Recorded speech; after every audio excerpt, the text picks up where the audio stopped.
Chapter 3A1 Echoes of Awakening. The noise of the stadium still thundered behind them as the 5 riders were rushed through reinforced corridors beneath the arena. Stone gave way to steel, banners to security runes. No families, no pauses, just movement. Rhinox barely had time to breathe. Doors sealed behind them with deep mechanical thuds, cutting off the roar of millions. The silence that followed felt unreal, like stepping underwater. They stood together at last. Rhinox, Lyra, Varro, Maeva, Talon, 5 riders, 5 Draken gems pulsing faintly beneath their skin. No one spoke at first. It was Rhinox who broke the silence. "Do you feel it?" he asked quietly.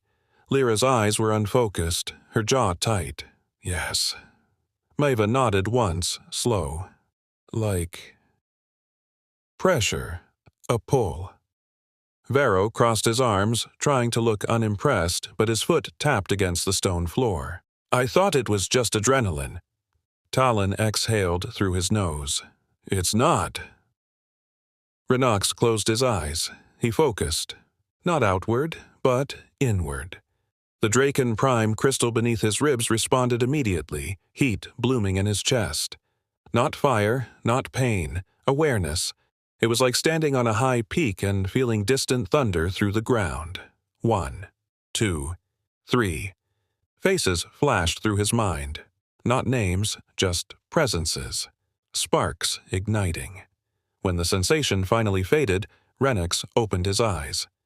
43, he said. The others turned to him. 43 what? Varro asked. Riders, Rhinox answered. Born today. Across the world. The doors ahead opened before anyone could respond.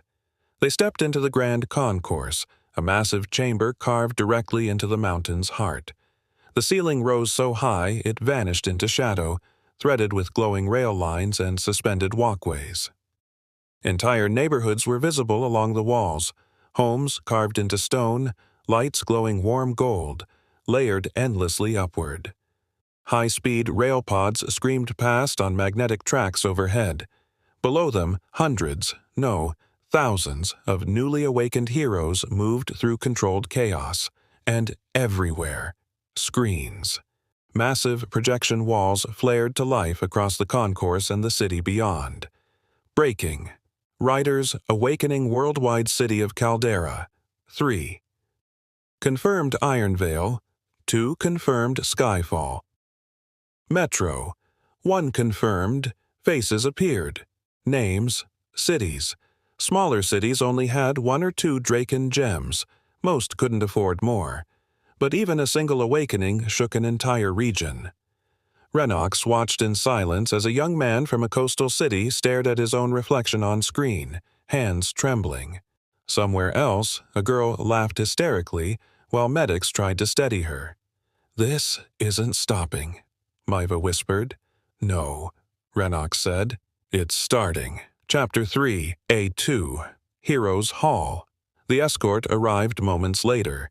Elite guards in black and silver armor led the 5 through a massive internal gate carved with ancient runes and modern sigils intertwined. Beyond it stood Heroes Hall. The structure wasn't just a building, it was a monument. Carved directly into the mountain's inner wall, Heroes Hall rose like a colossal cathedral of stone and steel. Gigantic pillars bore reliefs of past wars, fallen heroes, sealed portals, and nameless battles. Some carvings were ancient, others unmistakably modern. Rifles beside swords, rail cannons beside spell circles. Massive banners hung from the upper tiers, each bearing a single word. Courage, sacrifice. Will. Inside, the hall opened into a vast atrium. Training floors descended in terraces. Dormitory wings spiraled upward along the mountain walls. Weapon forges glowed behind reinforced glass. Healing chambers pulsed with soft white light. Hundreds of new heroes stood gathered there, still in school clothes, still stunned.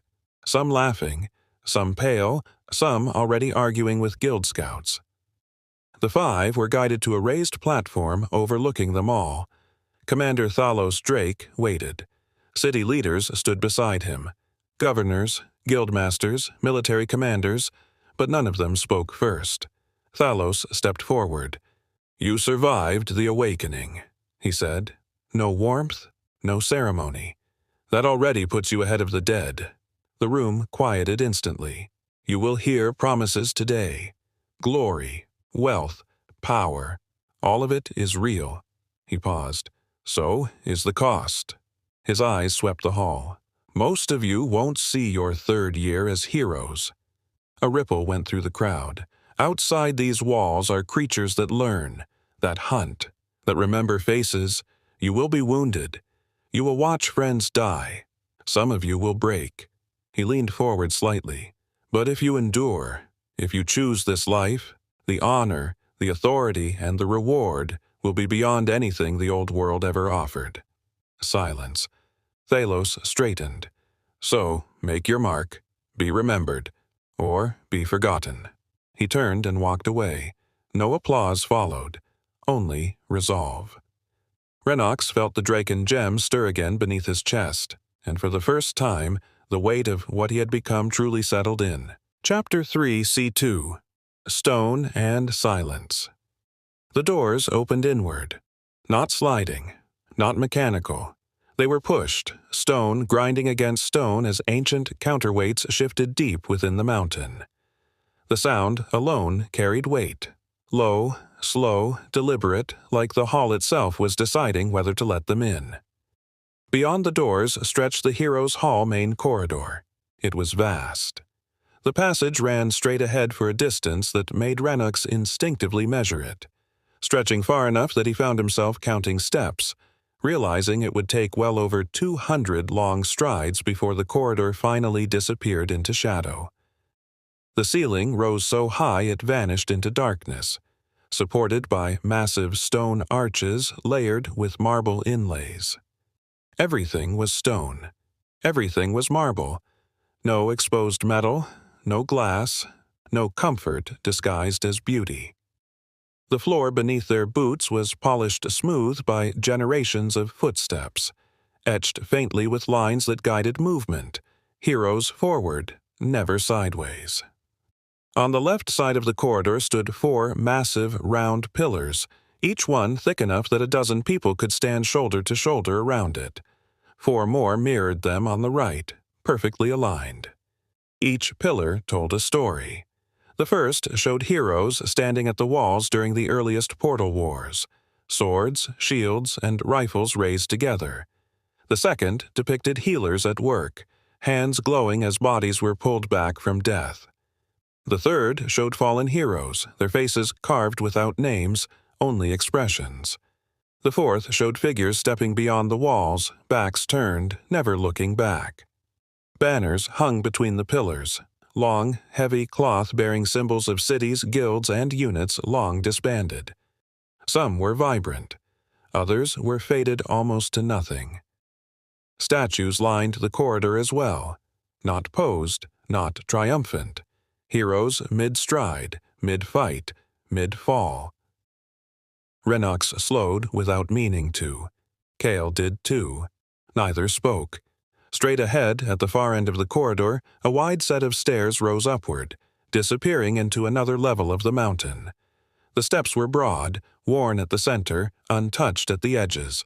On both sides of the corridor, left and right, large stone doors were set into the walls at regular intervals. Each door was reinforced, engraved with sigils, and marked with simple inscriptions. Training, living, medical, command. No explanations beyond that.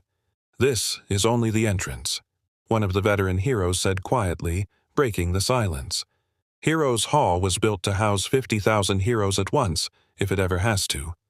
Renox felt Kyle glance at him. "Has it ever been full?" Cale asked. The veteran didn't answer right away. "Yes," he said finally. "Once." They stood there for a moment longer, dwarfed by stone, history, and expectation. Then the escort gestured forward. "This way," he said. "This is where it begins." Renox took his first step into Heroes' Hall.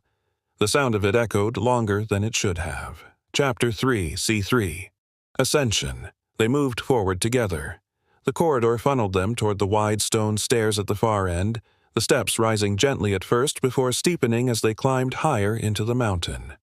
The sound of hundreds of boots echoed, deep and rhythmic, swallowed by the stone around them. One of the veteran heroes walked backward ahead of the group, speaking as he gestured to the walls. "Those doors you see along the corridor," he said, pointing left and right, "they're elevators. Heavy lift platforms. They run vertically through the hall." He tapped the stone with his knuckles. "Normally, that's how heroes move between levels. Today, though," he swept a hand over the size of the group behind him, "you're too many, so you walk." No one complained. The stairs widened as they climbed, wrapping gradually to the left in a slow spiral that hugged the inner curve of the mountain. Rhinox felt the air change, cooler, moving faster, carrying the faint hum of machinery deeper within the hall. Another veteran stepped up beside the first. "To your right," she said, pointing across the stairwell. "That corridor leads toward the arena access levels, combat platforms, staging zones, medical overflow." Several new heroes glanced that way, curiosity and nerves mixing on their faces. The group didn't turn. They continued left. As the stairs curved around, the space opened suddenly into a massive platform carved directly into the mountain's interior. Rhinox slowed. The rail platform stretched wider than he expected. Long, clean, and alive with movement. Two enormous, clear transit tubes ran parallel along the platform's edges, suspended by reinforced stone arches. The tubes curved away into the mountain, vanishing into tunnels bored straight through solid rock. Inside the tubes, faint blue light pulsed along magnetic rails. Workers in fitted utility gear moved briskly across the platform, checking consoles embedded into the stone floor. Veteran heroes passed through in small groups, some talking quietly, others silent and focused. Cargo carts floated past, guided by invisible fields. "This is one of the main transit levels," the spear-carrying veteran said. "High-speed internal rail. Moves heroes, staff, and supplies between major sections of Heroes Hall." He raised his voice slightly. "We'll be splitting you up here." A ripple of unease passed through the group. "Two trains," the other veteran continued, pointing to each tube. "Different routes, same destination." Rhinox felt Kyle step closer without thinking. Lyra did the same. They didn't say anything, just stayed together, shoulders nearly touching as the platform grew louder. A deep vibration rolled through the stone. The first train arrived in silence. The clear tube shimmered. Then a sleek, armored railcar slid into place inside it, slowing until it stopped precisely where the platform markings indicated. A second vibration followed as the train on the opposite side arrived moments later. The tubes hissed softly. Sections of the transparent wall split open, retracting smoothly to allow entry. "Move," one of the veterans ordered calmly. "Stay with your assigned groups." Heroes began filing forward. Rhinox watched the flow carefully, then nodded once. "Same train," he said quietly. Kale smirked. "Wasn't planning on getting lost 5 minutes in." Lyra's eyes scanned the platform. "Stay close." They stepped forward together, timing it just right, slipping into the same line as the tube opened fully. The inside of the train was spacious, reinforced, built for speed and mass transit rather than comfort. Stone-lined walls curved inward, with handholds and seating set along the sides. Rhinox glanced back once. The platform was still moving. Workers calling out, veterans directing traffic, another wave of new heroes stepping toward the second train. Then the doors sealed. The clear tube hummed, and the train began to move. Chapter 3, C4. In motion, the train accelerated smoothly. There was no jolt, no sudden force, just a deepening hum beneath their feet as the railcar slid forward, the clear tube around them lighting up in streaks of pale blue. Stone rushed past outside, raw mountain at first, then carved walls reinforced with ribbed supports and glowing runes embedded deep into the rock. The speed climbed steadily, fast enough that Renox's eyes stopped trying to track individual details. Inside the car, the noise faded into a low vibration. Renox loosened his grip on the overhead rail and glanced at Kale. Kyle was smiling, not wide, not cocky, focused. "You feel that?" Kale asked quietly. Renox nodded. "Yeah." "Energy flows clean," Kale said. "Controlled. No turbulence." Lyra shifted slightly closer, resting one hand against a support bar. "You're already analyzing it like a battlefield." Kale shrugged. "Everything is a battlefield. Just depends how fast it's moving." Renox exhaled through his nose. The Draken gem pulsed once beneath his chest. Steady, contained. It wasn't reacting to the train. It wasn't reacting to the hall. It was listening. Around them, other new heroes stood or sat in silence. Some stared at their hands. Others whispered to themselves. A few looked sick. No one was celebrating now. The reality had caught up. Renox leaned his shoulder lightly against the stone-lined wall, eyes following the blur outside the tube. "Did you ever think it'd feel like this?" he asked. Kale shook his head. "I thought there'd be fireworks. Something obvious. This?" He tapped his chest once. "It's quiet, like everything's waiting." Lyra's voice was calm, but there was steel in it. "That's the dangerous part." Renox turned toward her. "You're thinking about the undead." "I'm thinking about everything that comes after," she replied. "Power doesn't arrive with instructions." The train curved sharply, banking around the interior of the mountain. Gravity shifted just enough to be noticeable before stabilizing again. A few heroes stumbled. Veterans near the far end didn't even look up. Kyle adjusted his stance instinctively, shield already strapped to his back despite there being no reason for it yet. Renox noticed. "You're ready to fight," Renox said. Kale glanced at him. "Aren't you?" Renox didn't answer right away. He closed his eyes for a brief moment. There it was again. Not the counting, not the pull, something deeper, like a pressure behind his thoughts, distant but intentional. He opened his eyes. "Whatever's coming," Renox said quietly, "is not waiting for us to be ready." Lyra studied him. "You're sure?" He nodded. "I don't know how I know. I just do." The train began to slow. The hum dropped in pitch. The blue streaks outside softened into steady light as the tube widened ahead into an open chamber. Renox straightened. Ko rolled his shoulders once, grounding himself. Lyra lifted her chin.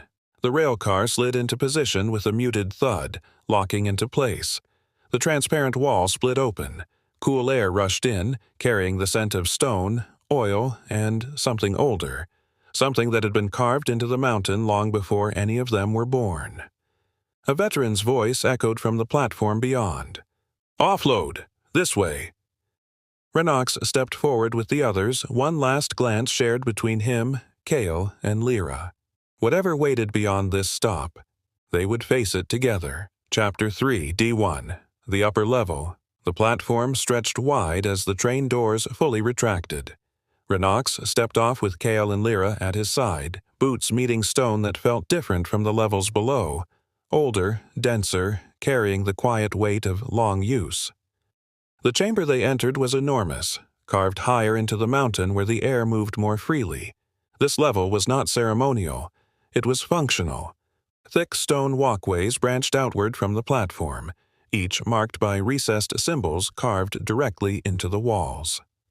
Soft white lighting traced the edges of paths, illuminating wide-open spaces beyond. Training terraces, living quarters, and command access corridors. Above them, the ceiling arched high and uneven, the raw mountain visible between reinforcement ribs. Veins of metal and rune-etched channels ran through the stone like arteries. "This is an upper operational level," one of the veteran heroes said as the group gathered. "You'll spend most of your time here." He gestured outward. "To the left, training sectors. Live combat floors, simulation chambers, and controlled hazard zones." Renox could already hear it. Distant impacts, shouts, the unmistakable sound of power being tested. To the right, living quarters, dormitory tiers, shared commons, supply access. You'll be assigned rooms before night cycle. The veteran paused, then pointed straight ahead. Command access is restricted. Don't wander. No one asked questions. Heroes moved across the level, some knew, most not. Veterans passed with purpose, armor marked by wear rather than polish. A group of healers moved together near a side corridor, hands glowing faintly as they talked. Kale's gaze tracked the training sectors. That's where it starts, he muttered. Lyra watched the healers. That's where it ends. Renok stood still for a moment, letting the space settle. This wasn't the grand hall meant to inspire. This was where heroes were shaped. A vibration passed through the floor as another train arrived behind them, unloading more recruits. The hall absorbed them easily, the space designed for numbers far larger than today's. Guild recruitment begins in 1 week, the escort continued. Until then, you train, acclimate, and stay alive. He looked directly at the 5 riders. You'll be watched more closely than the others. Don't mistake that for protection. Then he turned, signaling the next phase. Follow the markers. Orientation continues. Renox exchanged a glance with Kale and Lyra. Above them, the mountain loomed, layer upon layer of stone, rail, and lives intertwined. Below them, the city pulsed. And somewhere between the two, Renox felt it again. Not pressure, direction. The Draken gem stirred once, faint but unmistakable, as if recognizing where they now stood. This was higher than before, and whatever came next would come faster. Chapter 3, D2. Where victories are spent. The dining hall was alive.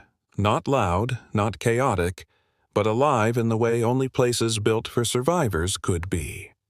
3 impossibly long stone tables stretched across the hall, each carved from a single continuous slab and polished smooth by centuries of use.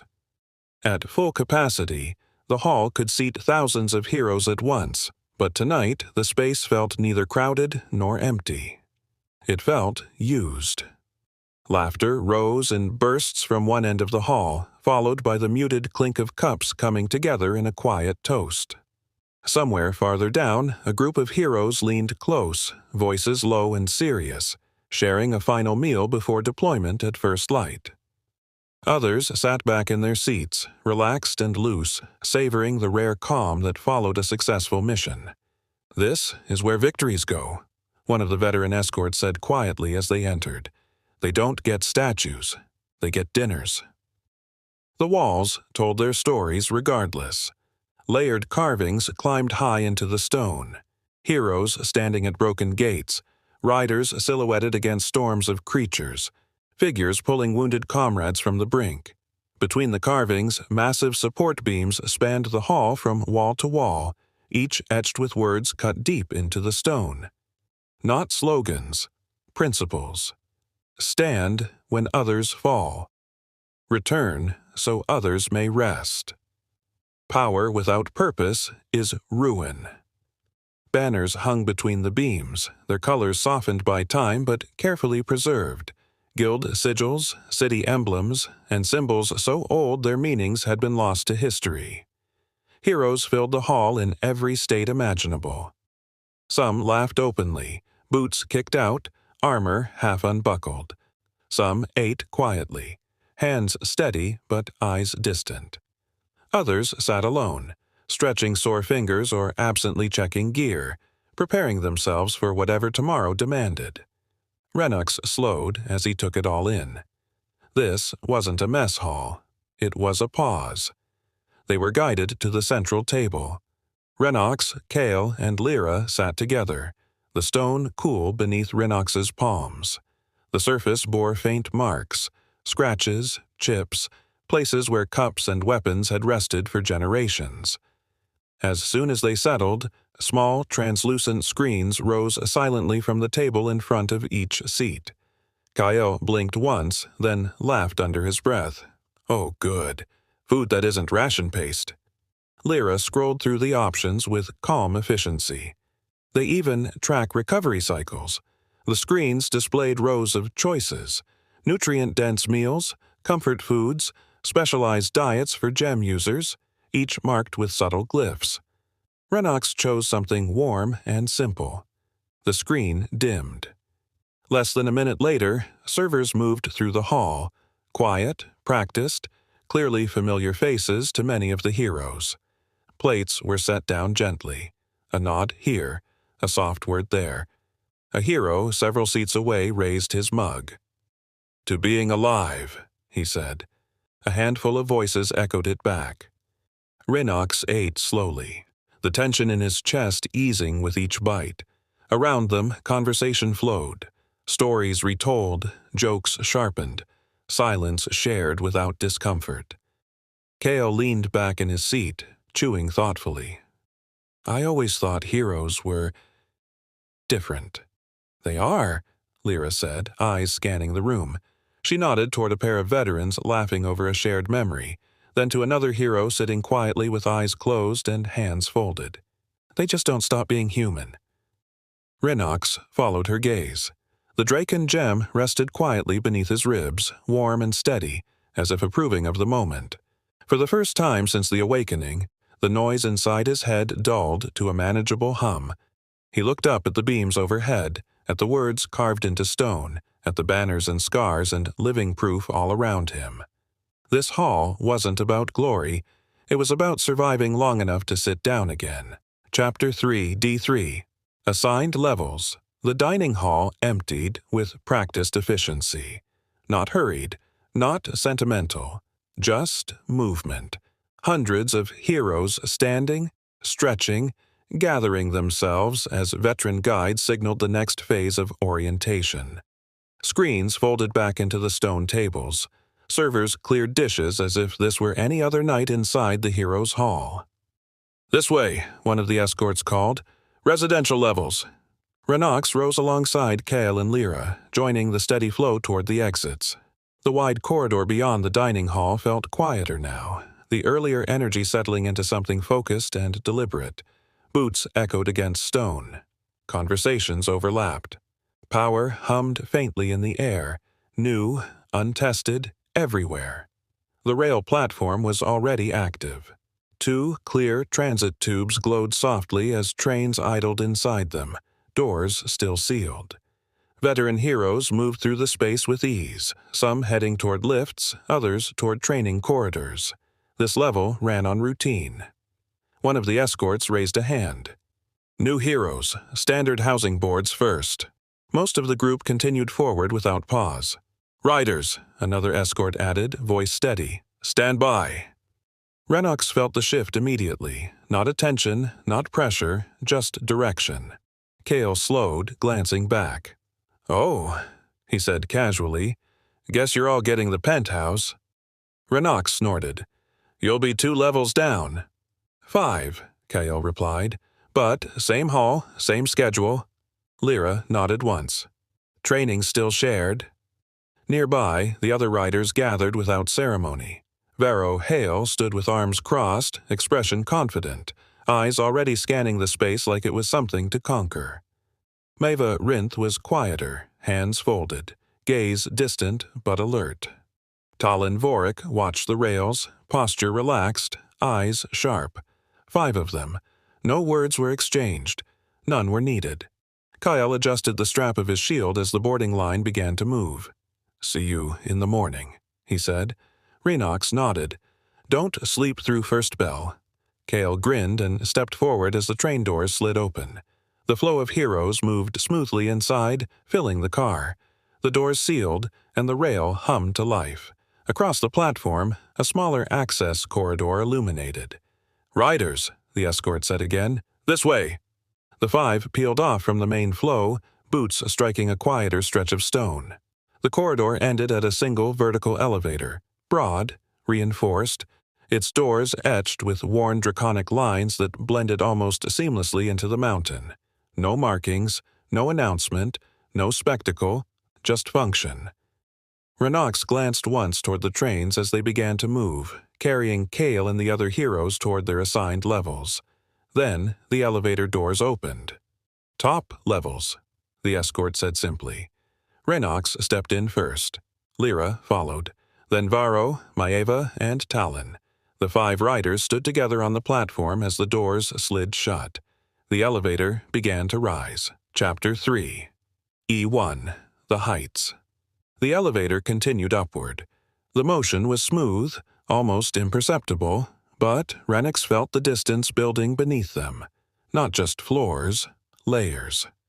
The hum of the hall shifted as they passed above the living quarters, above the training tiers, above the operational levels where most heroes would spend their lives.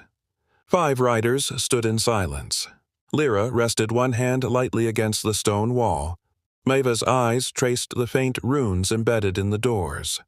Talon stood relaxed, balanced without effort. Varro leaned back, arms crossed, expression confident, already treating the space like something he owned. Renox stood near the center.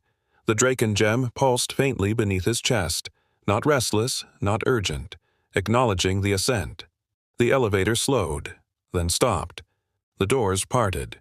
Cool air flowed in, higher, cleaner, touched faintly with the scent of open stone and distant wind. The level beyond was carved directly into the upper reaches of the mountain, where space widened instead of narrowing. There were no corridors here. Instead, several dozen massive entrances were carved directly into the mountain itself, spaced far apart along the curved stone wall.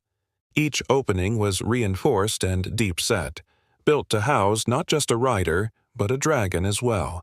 31 homes in total, prepared long before any of them had arrived.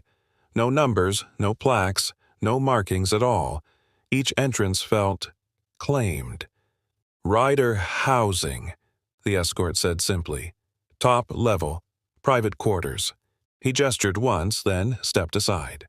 The riders began to separate, not formally, not ceremonially, just naturally, each drawn toward a different entrance.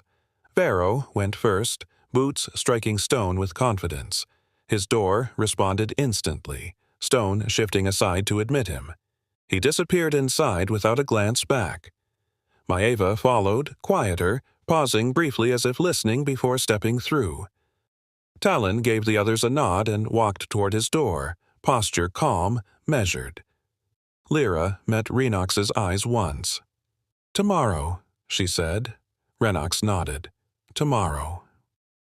Her door opened. She stepped inside and the stone sealed behind her. Renox was alone. The final entrance responded as he approached, stone sliding aside without sound, recognizing him without touch. He stepped through. The living quarters opened wide before him. Not a room, a home. A full kitchen carved from stone and polished metal, counters etched with faint runes that glowed softly when he passed. A living space beyond it, open and warm, seating arranged around a recessed hearth.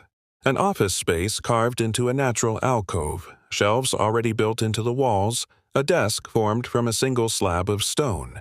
Then the bedroom. The bed was massive, wide, deep, layered with thick blankets and oversized pillows designed for rest rather than appearance.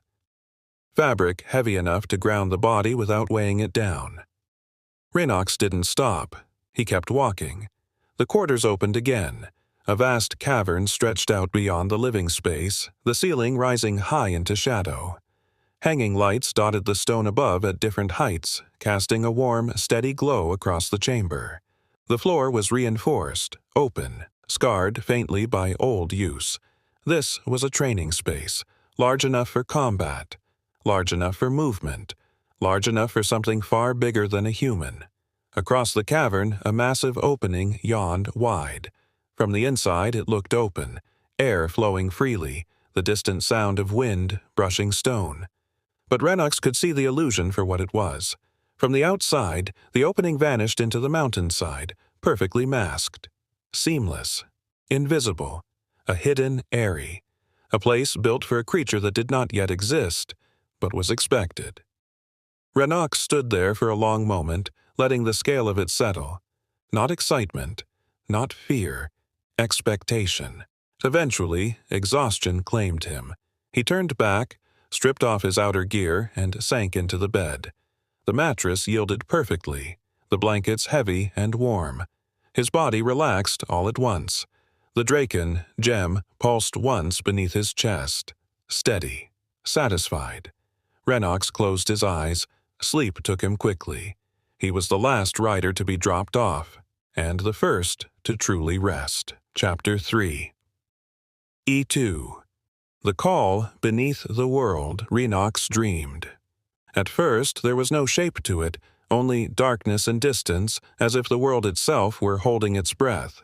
Then the ground shifted. He stood in a forest older than memory. Trees rose like pillars, their bark cracked and blackened, leaves motionless despite a wind he could feel but not see. The air smelled of ash and rain.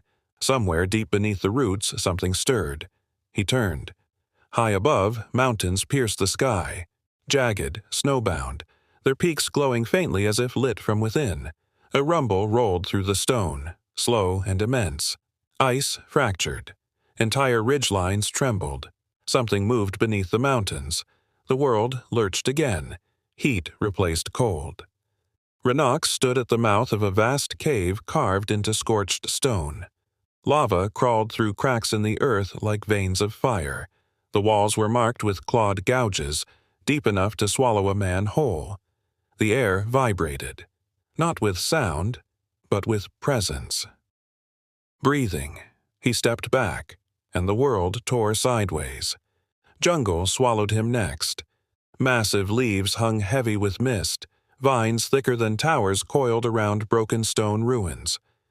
Something massive exhaled nearby, unseen, the foliage bowing outward as if pushed aside by an invisible force. Eyes watched from the dark, many eyes. Then sand.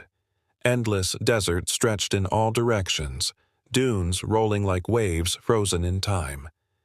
Beneath the sand, shadows moved, huge, slow, deliberate. The ground bulged, cracked, then settled again. Far to the south, beyond heat and horizon, the world froze. Ice, white, endless, silent. Renox stood in a frozen wasteland where the sky burned with auroras of pale green and violet. Deep beneath the ice, something ancient shifted, the surface fracturing outward in spiderweb patterns that stretched for miles. A sound echoed up through the ice. Not a roar, a warning. The dream pulled inward. All the places folded together. Forest, mountain, fire, jungle, desert, ice, layered atop one another like pages pressed into a single book. At the center of it all, darkness, not empty, waiting. Renox felt it then, the same pressure he had felt since the awakening, now magnified. The Draken gem burned beneath his chest, not painfully but insistently. A shape moved within the dark, massive, coiled, patient. One eye opened. It was not fire, it was not ice. It was something deeper, gold threaded with age, knowledge, and hunger. The world stilled. A voice rolled through him, not heard with ears but carved directly into his bones. "Find me."